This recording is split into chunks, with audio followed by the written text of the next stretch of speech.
Welcome to the Dark Zone, an adventure racing podcast.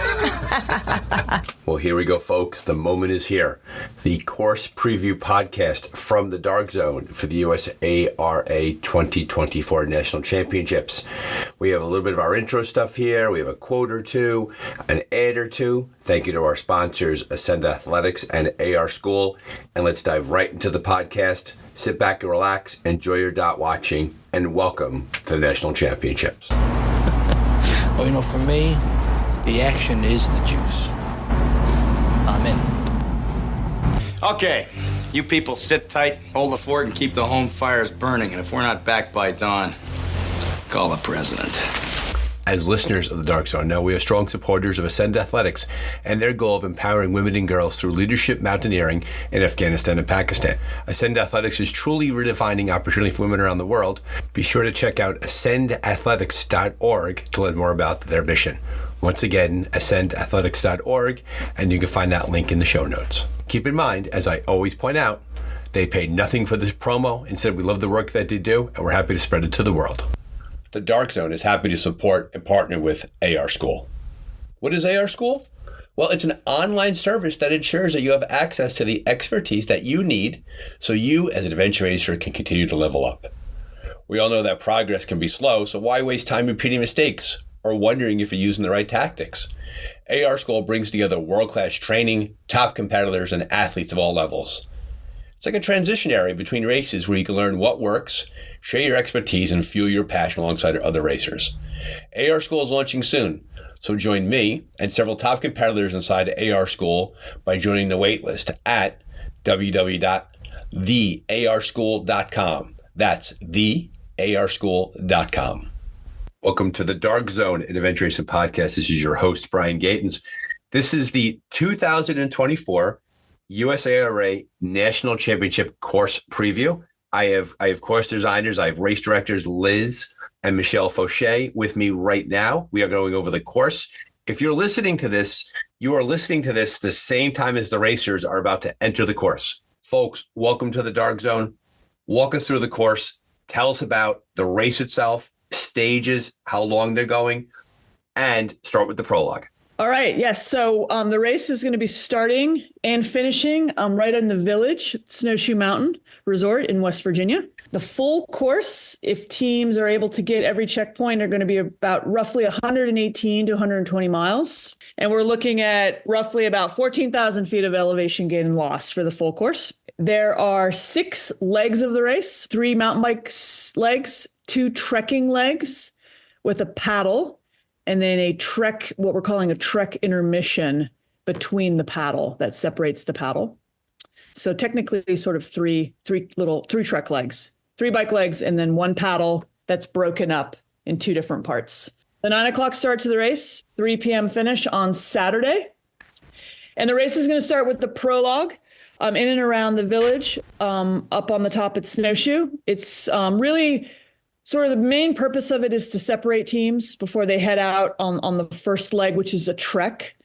And so teams are going to have about probably just a mile prologue. When they're done the prologue, they will come back to the start. They will have they will turn in their prologue information, and they will continue, and they will start leg 1, which is a trek.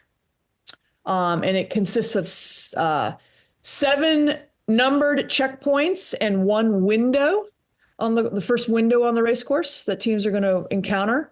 So walk us through the window philosophy.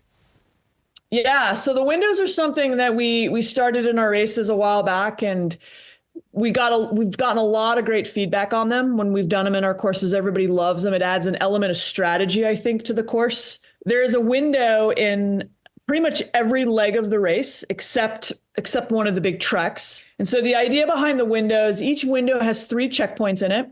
When teams enter the window, if they essentially clear the window and get every checkpoint in the window, for this course, they will receive bonus points. And each window is worth a different point value depending on the difficulty of the window. And so on this course, we have 1 window, really the easiest and the shortest window. It's worth 4 points, and that's on leg 2. On leg 4, we have window number 3 off of the bike, which is worth 5 points. And they can do that window a combination of biking and trekking. 3 of the windows are worth 6 points. And these are really the big guys. They're the hardest windows on the course. 2 of them are trekking windows. And then 1 of them is a bike window. And so if they clear these windows and get every point in the window, they essentially get those bonus points. And so they're very valuable. A way to think of it in terms of the scoring is so the winning team, it's about checkpoints and then time. Mm-hmm. And in this race, it's about the number of points and then time, not necessarily the number of checkpoints, because the windows are worth basically bonus points. In terms of the checkpoints themselves, are there mandatory checkpoints, optional checkpoints? How does that work? Yeah, so every checkpoint is optional on this course. We feel that the course is burly enough and challenging enough in its own right, just because it's quite linear in design, even though it's a loop, really point to point to point for the most part. We just felt that we would have everything be optional and really give all the teams an opportunity to make their own decisions through the course and get to the TAs. So the TAs are mandatory. Teams have to make the TAs to essentially stay ranked and make their way through the course. But teams can decide from the very beginning, from the start through TA1, TA2, what do we think we can do? What do we think we can clear as we make our way through the course to make sure that they get to the finish line on time? So I want to give a quick dot watching tip for those who may be listening to this and watching a race like this for the first time. The teams that are at the pointy end of the race, the teams that are looking to win this, will begin the race by clearing every single point. So you can expect them to go through that. And then there's the other level of teams that will begin to make strategic decisions regarding what points they want to get, where they want to go, because all those points have to add up. I share that for the viewer at home who's going to be following the dots and getting updates, is when a team skips a checkpoint, they're not out of the race. They just don't get the credit for that checkpoint as they go through there. Also, and Mark Harris of Enable Tracking will appreciate me saying this, all of the tracking, the dot watching that we see is unofficial until certified by race staff. Yes. So if a team misses a checkpoint, if it didn't appear to go there, we have to take all of the data we get from the race course with a grain of salt until it is confirmed by the official race source. Yeah. And for this course, there will be e-punching. Okay. Which will does kind of make the scoring and the updates a little bit easier with the leaderboard for the tracking. But definitely everything is not 100% verified until everyone gets to the finish line and all the scoring, and that's all sort of added up. Yeah. Gotcha. So prologue, we have a trek into leg 1, and then I feel at TA in the next TA1, which is Silver Creek parking lot. Yes. Getting their bikes, which they've dropped there the day before. And then I think we're looking at a big bike. Am I right about that? We're looking at what I'm calling the Queen stage of this course. It is a traverse of a pretty spectacular part of the state, high up on Cheat Mountain. The full leg is about 40 miles, and it has a short window in the middle of it on a trek in a really beautiful area of restoration high up on the mountain.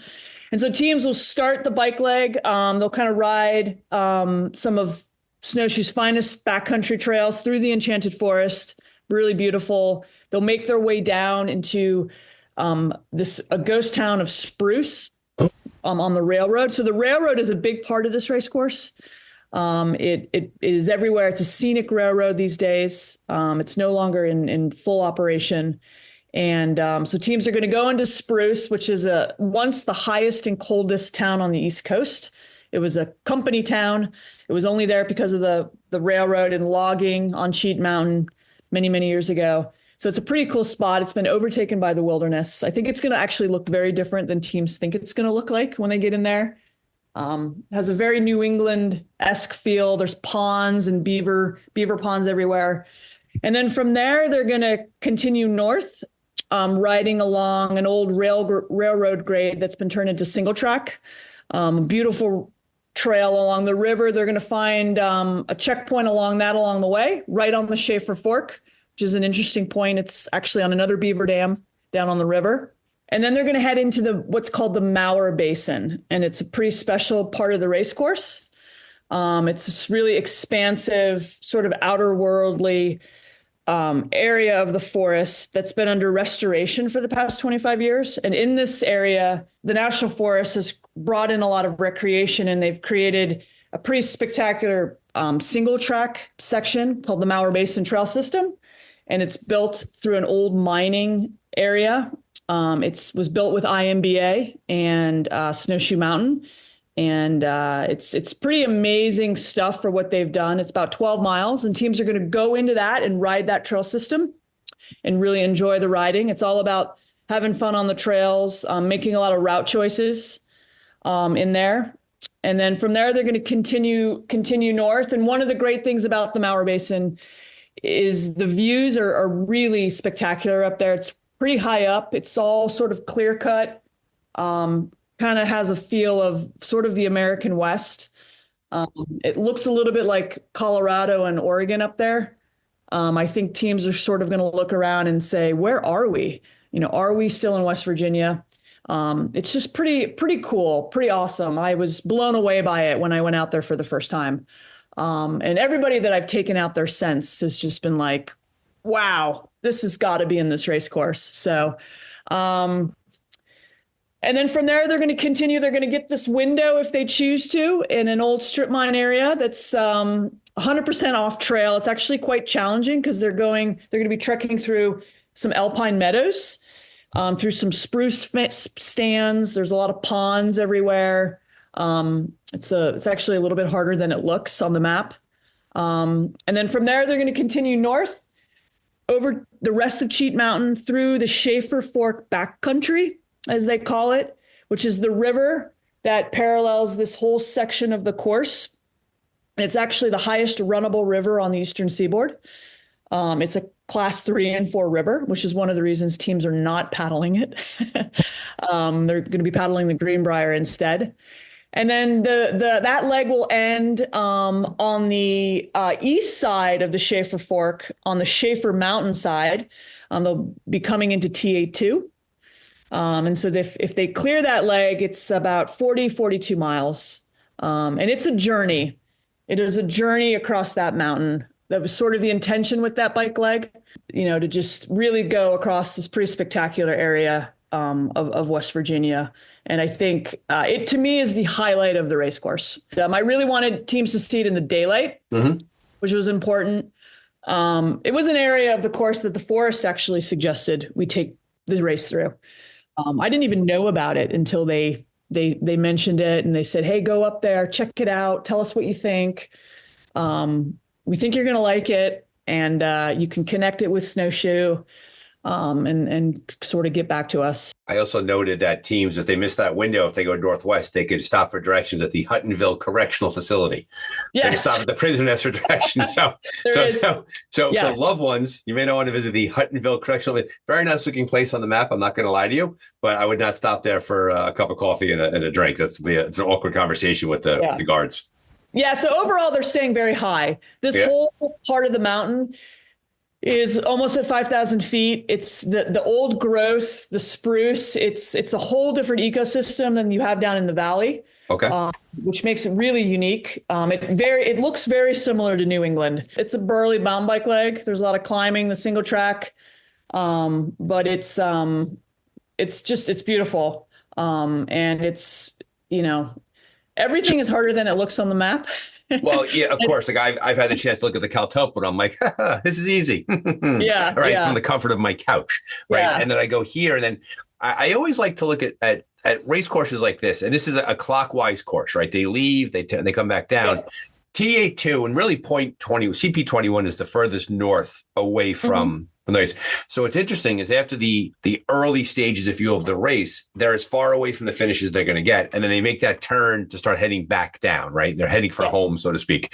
If I'm listening to this podcast and I'm watching the race, what is your ballpark estimate time for people getting to that area? Like what can people reasonably expect getting into TA2?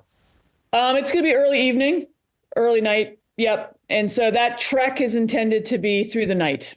Got it. Through half the evening. It's definitely going to be a trek in the dark for most of the teams, if not all of them. I think the top teams will possibly get there at dusk. and start it, and then it'll get dark. Night will fall, and they'll basically make their way across Schaefer Mountain. And the Allegheny Trail runs the spine of the mountain, another stunning trail through West Virginia. It's actually the sort of state trail in West Virginia. It runs the entire length of the state. It just happens to go through this area. And then along their way, they're going to be working on finding a lot of checkpoints. Once again, everything is harder than it appears on the map. Well, it looks like they come off the trail. Yeah, quite a bit. And it's going to be dark. This is a trail that has massive boulder fields on it and a lot of very dense old growth. Travel will be slow moving, particularly going from the point on the saddle, which is checkpoint number 24 to 25, 26 to 27 to 28. Could be very interesting for a lot of teams. Well, because they come down, it looks like they get into some swamp at 25. And it right? is and really, 26 is going to be wet. It is a bog. So they're going into a huge bog. So a huge bog at night. All right, good. Yeah. And it's called adventure racing.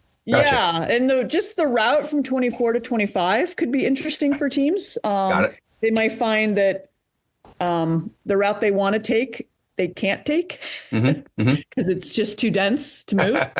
So I want to go that way. Well, okay. That's great. A lot of things we want to do. Yeah. And so that happens quite a bit in this course on the trekking, even in leg one. The window in leg one is actually the hardest 3 points on the course. Interesting. Okay. You want to go backwards. Okay. Do you think that's going to catch teams by surprise? That they're going to be aggressive and they're going to end up burning more time near than they expect? Yes, I think it's it's going to be humbling early in the race. Yeah, we might warn teams a little bit about window one. I think it's amazing and incredible, but it's going to be very challenging. Got it. And, it's just really interesting and odd and dark. Well, I think that's a legit navigational conversation to have. We've seen this in other races too. When you have the intersection of human impact and environment, when racers are working in places that are relatively untouched, they're used to topography, they're used to the land flowing a certain way.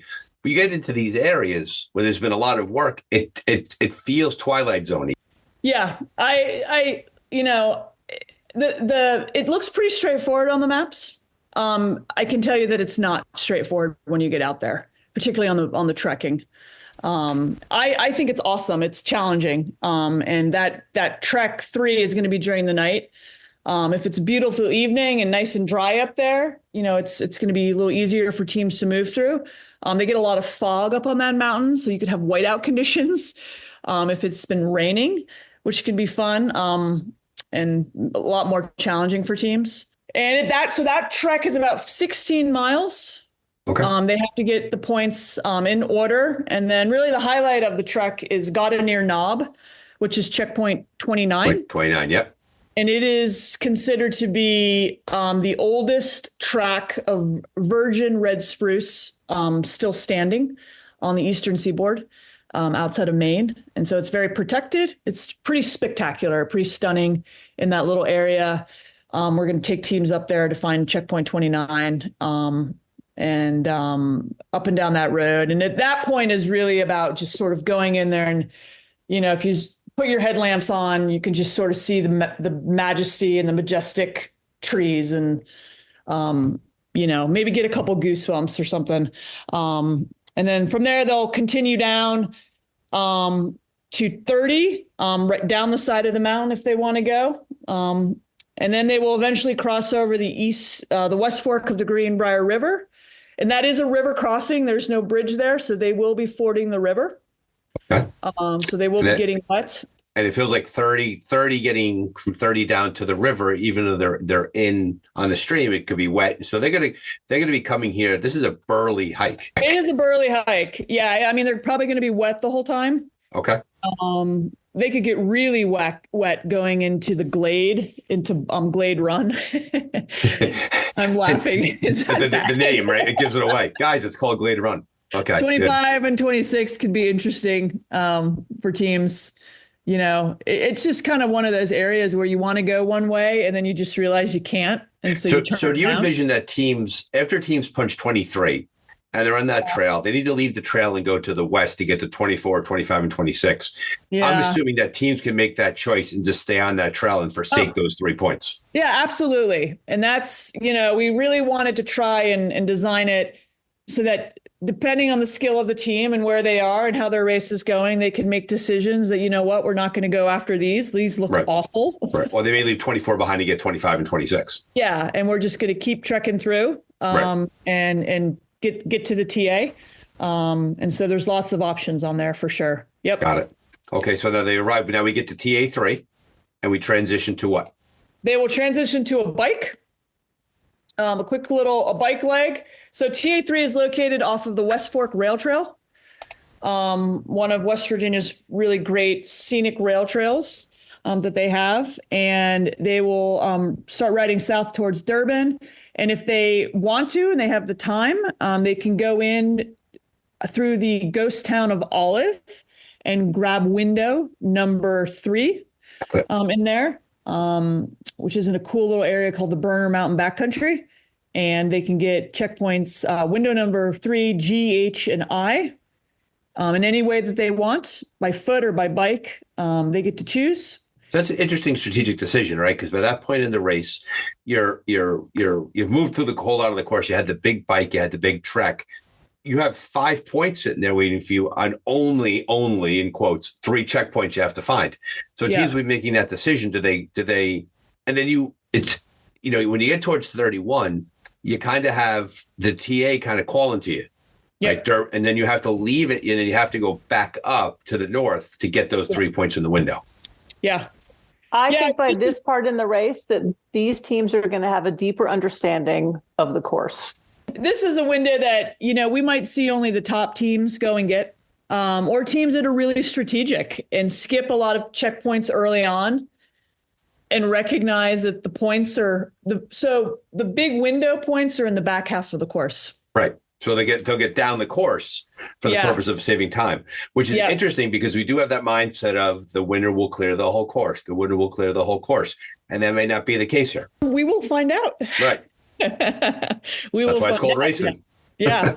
But that leg in general is quite short. If they clear it, it's only about 8 or 9 miles. Got it. And then from there, they will hit 31, come into Durban, the little railroad town of Durban, in the mountains there, and they will head into TA4, which is a private campground, and transition to a leg 5, which is the start of the paddle on the Upper Greenbrier River. Are these low water waypoints we're seeing on do they have to come out of their boats? Essentially what we've done, because of the fluctuation in the river levels for the Greenbrier,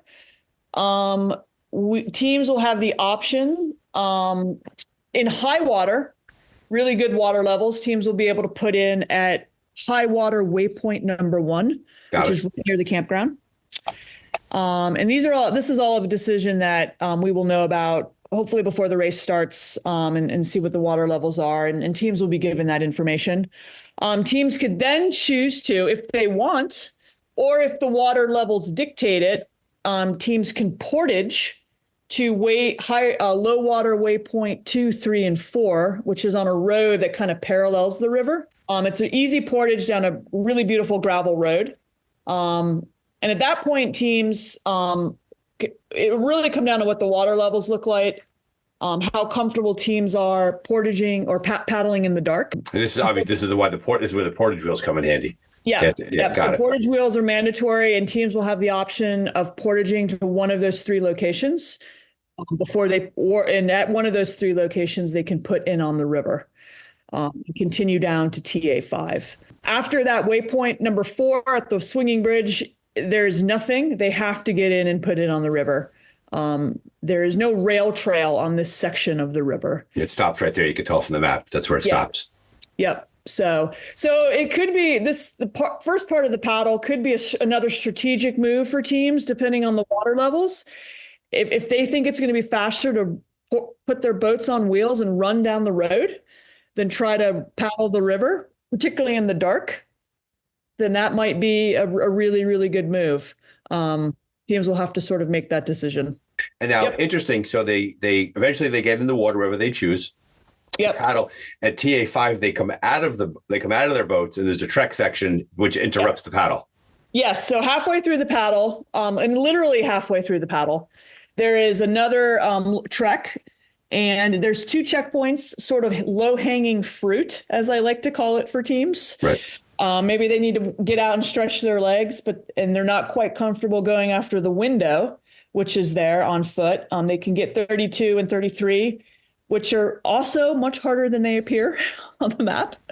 And then they can go back to their boats and continue paddling, or they can take on the window, window number 4, which is worth 6 checkpoints. So a lot of checkpoints up there. Beautiful woods. They will find a huge difference in the woods in this window than they will high up on the mountain. Gone is the old growth. Gone is that really dense vegetation. The woods down here in this window are sort of the runnable, open woods that we're sort of used to. And now they're kind of on the way home, right? They get that window, they get 32 or 33, they're back in the boat, and they get down to then they paddle down, they get out at TA6. TA6, which is in the Cass Scenic Railroad State Park. Super cool. Railroad State Park is one of the largest attractions in the state of West Virginia, actually, other than the New River Gorge. And from there, they will transition to bike. And they will start the last leg of the race on bike, which is a climb. Essentially, they have to get back up to Snowshoe. And they will take the scenic route. I'm sure they'll appreciate that 28 hours of the race. If teams have it and the timing is right and they run their race well and they have time, they'll take the full course. Mm-hmm. And it takes them up to the back Allegheny, back into the National Forest, up to the top of the Cass Scenic Railroad, where the railroad ends at Bald Knob, which is where the window is. And that Bald Knob is actually the 3rd highest point in the state at that observation platform. Pretty stunning views. It's definitely worth the effort up there in that window. We wanted to make that a window and give them 6 points to really sort of entice them to take on that leg. And it's actually a gradual climb. It's really not that bad, to tell you the truth. I've done it a couple of times. Now it's not going to feel easy at 25 hours into the race, but so they'll grab the window if they have the time, and then they will descend back into Snowshoe over the railroad, back into the Snowshoe backcountry. And the last section of the leg on the mountain bike is they will ride what's affectionately known as the top of the world, fittingly, to the Snowshoe Fire Tower, which is checkpoint 30. And then they'll ride the ridge all the way around to checkpoint 31, which is the second highest peak in the state. And at that point, they will descend into the finish line. Absolutely beautiful. And then teams, obviously, who don't go that way, they go west out of TA6, and there's an alternate route to the finish where they basically they pedal themselves back to Snowshoe that way. Yes. So, yep, absolutely. So there is an alternate route. We recognize that, there are going to be some teams that just don't have anything left in the tank, maybe, or they're out of time to do the last leg in full. And so the alternate route leaving Cass is what's highlighted orange on the maps. And they will be able to take that up into the back way into Snowshoe and still have a great race. Still have a great time. They, once again, because everything is optional, they're still going to be, technically they could still be fully ranked and have a great showing. Right. And to qualify as a ranked team, they have to, all the checkpoints are optional. They have to go through every TA. Yeah, exactly. Right. Okay. They have to get to every TA. Okay. And so there's a couple options there in Cass once they get off the river, depending on the timing and how they're feeling and what they want to do. And then we're home. That is the course. So as you sit here and as you talk about it out loud, and I don't know if you had a cheat sheet or not. It looked like you did it all from memory. So well done. I did. Good job from memory. We like when a race director knows the course that well. For the at-home viewer, for the person sitting at home, watching the dots, paying attention to this, speculation, what is your gut telling you? Where do you think we're going to see teams really having a strong sense of challenge? Where's the course going to get really, really burly for them? Well, leg one is it's challenging. It's much harder than it looks. The backcountry and snowshoes It's dense, it's dark, it's hard to move through. I think it's amazing. And it's for a lot of people that don't have a ton of racing experience, you haven't raced in a lot of different environments, this may be a bit of a shell shock to them. Okay. Trekking, okay. The woods, we're talking boulder, it's just slow moving, right? Deadfall down trees, you're crawling up and over things. And this is leg one we're talking. I just want to clarify. This is leg one we're talking. And then so they're going from that into TA1, getting their bikes, and then they're having the Queen Stage mountain bike right away. I think that this is definitely a course that is going to favor experience. The experienced teams that know their skills, know their speed, they're definitely going to have a huge advantage on this course because some of this terrain, they're going to be used to it. They're going to have seen it before. Depending on where they've raced and what races they've done and throughout all over the place. Right. And so I think by the time teams get through CP 6 and sort of contemplate doing the window, we might have some teams realizing that we need to make a decision here. We're out of time. That took a lot longer than we thought it was going to take to get those first 6 checkpoints. Right. Let's skip the window, and we're going to go. We only have 35 more to go. Let's pick it up, guys. Yep. Or teams are going to decide, you know what? We're not skipping anything this early. We're going for the window. So to that point, what do you think is going to be? Once again, speculation analysis to it, and Liz, dive right in here too. We have some fast teams coming, national championship. Big people want to win this. They want to be there. They have a great race. You put a great course together.